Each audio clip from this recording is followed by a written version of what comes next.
Worried by the escalation of banditry and kidnappings across the country, the Nigerian Senate has resolved to summon the Acting Inspector General of Police, Muhammadu Abubakar Adamu, to appear before it to brief the Parliament on steps being taken to address the level of general insecurity across the country. The IGP is expected to appear before the lawmakers next week in response to the Senate's resolution following a motion sponsored by Senator Shehu Sani and 106 others on the senseless killing of a Briton and the abduction of 3 others in a holiday resort in Kaduna State by armed bandits. Note with sympathy and total dismay that the wave and spate of armed banditry and kidnapping in most parts of the country, from the north, south, east, and western part of the country, without a formidable and technological approach to fighting the heinous crime.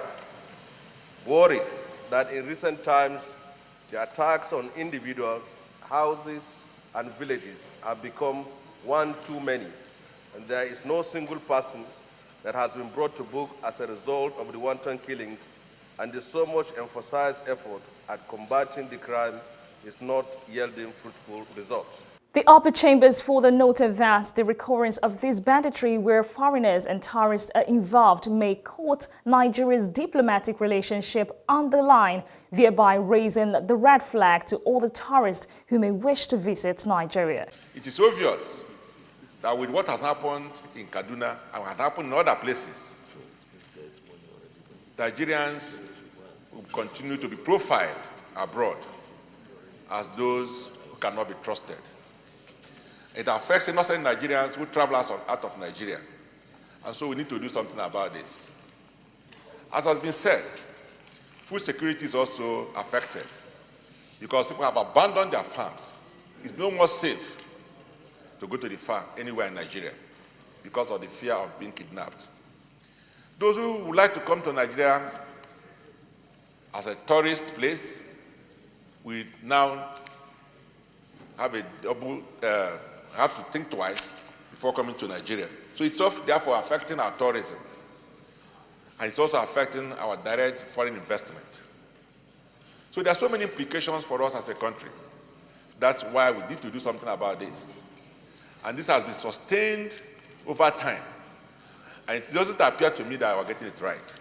Many years ago, many months down the line, we have brought the case of Niger Delta, and in particular River State. These things that I'm hearing here, and continue to hear virtually every week, have been there with us in River State.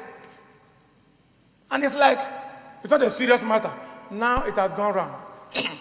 I want to make bold to say this, Mr. President.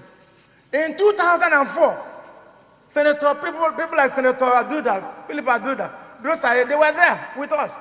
And I sponsored a motion on National Youth Development Program.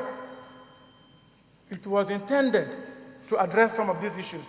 At that time, I wasn't a prophet of doom, but I imagined that if nothing was done as far back as 2004, when the youth in Niger Delta were ravaging everywhere, kidnapping, maiming, it will go around this country. Because one thing that I know youth know best what to do is to emulate.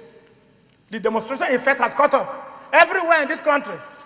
I'm sorry to say, His Excellency, Governor Masari was the speaker.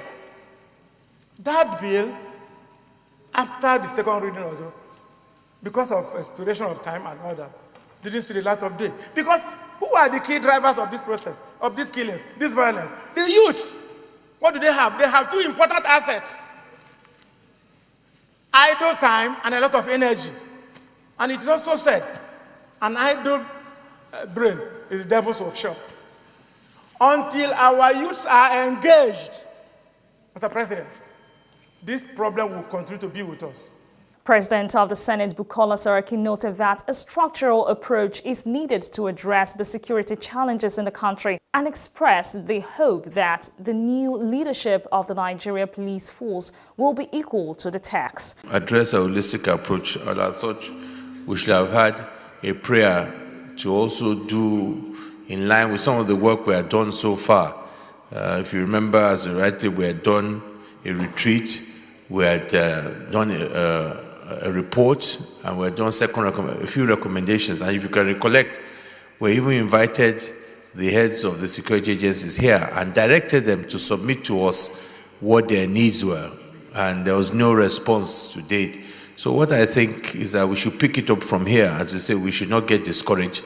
I think one of the recommendations is to go back and re-engage them, that in view of where we are, whether again we should find a way of our committees to re-engage the heads of the security agencies. The Senate, however, urged traditional rulers to cooperate with the security agencies in the bid to curb the activities of bandits and kidnappers, while a minute's silence was also observed in honor of the departed souls.